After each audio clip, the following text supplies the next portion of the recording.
Okay, so you've done step 5. I don't know how you broke it up. You could have been really detailed or not. I just broke it up into 3 sections. I thought verse 11 gave us a little bit of an introduction to... Verse 11 or verse 10? Sorry, verse 10. Verse 10 gives an introduction to the list. Then we sort of got some details about the chiefs and some of their work from verse 11 to 25. And then there was just the list of the mighty men. I mean, you could break it up differently, but I think it's kind of obvious. Okay, is there any conflict or mission? It doesn't look like it, does it? It doesn't look like there's any conflict or... I mean, obviously there's the fights in this section that they have, of course. But is there a mission or a conflict at a broader level? I think we can maybe say so.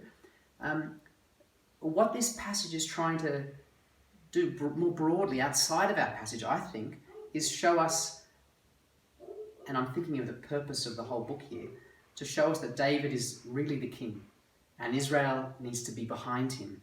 And I think that's where this kind of fits in. So I think that's part of maybe, it's like the mission of this section. The mission is to show that the mighty men are behind David and helping him. I think, but it's not a strong thing.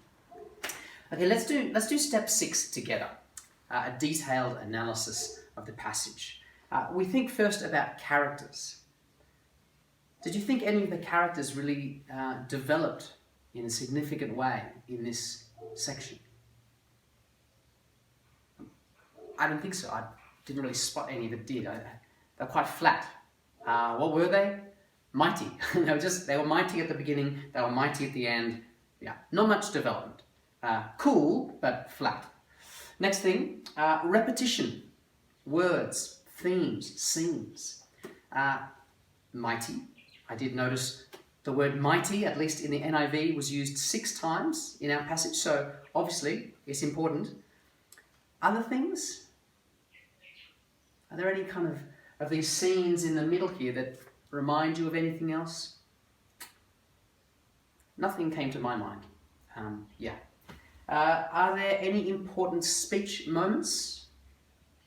Maybe when David says, I'm not going to drink this water. These men have risked their lives for me. I think it's really drawing out that point. These men risk their lives for David. Apart from that, I don't think so. Does the author say anything themselves that's important? The author makes some comments about each of those men in this section here, about how they were recognized, which is a bit confusing, isn't it? They're not part of the 3, but they're honoured above the 3, but they're not, it's a bit strange. But anyway, the author says that, yeah? But I think the most important comments the author makes, I'm going to write some of these down, are there in verse 10. It's a really important little few lines. Often if you get an introduction to something, the introduction is really important. So let's look together. Verse 10. This is something the author states, an introduction. What does they say? These were the chiefs of David's mighty men. They, together with all Israel,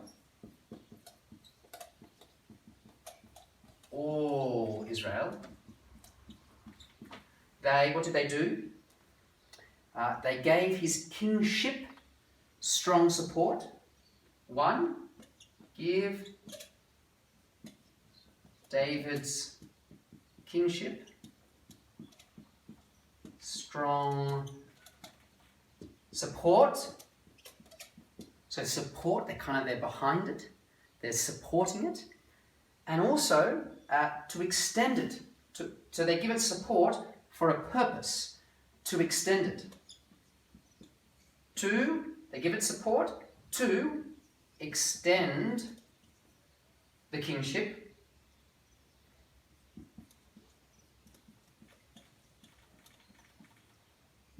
Over the whole land.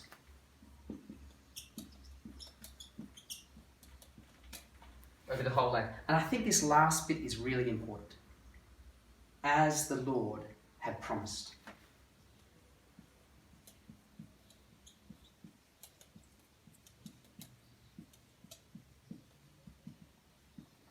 So this is what this whole section is really all about. It's about some mighty men. Mighty men who, together with all Israel, so they're representatives, they're like the chiefs, but they're working together. They give David's kingship, the main thing, this is the main idea, David's kingship. They give it strong support in order to extend the kingship over the whole land as the Lord had promised. So the Lord's made a promise, hasn't he, about the land that Israel would rule over. And the Lord keeps his promise. How does he keep his promise? How does the Lord keep his promise about Israel reigning over this whole land? Well, through David and his mighty men and all Israel. So God's promises are being kept through these mighty men and all Israel. Okay, so that's the things that the author adds. And perhaps it's just to say that connects, very much with the last point of what is God's role in this story. Well, the main thing is this.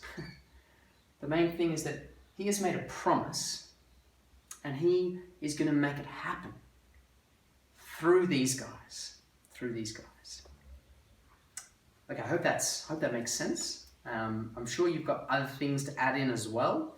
It would be great if we were doing it face to face and could talk about it, but this is as good as it gets at the moment.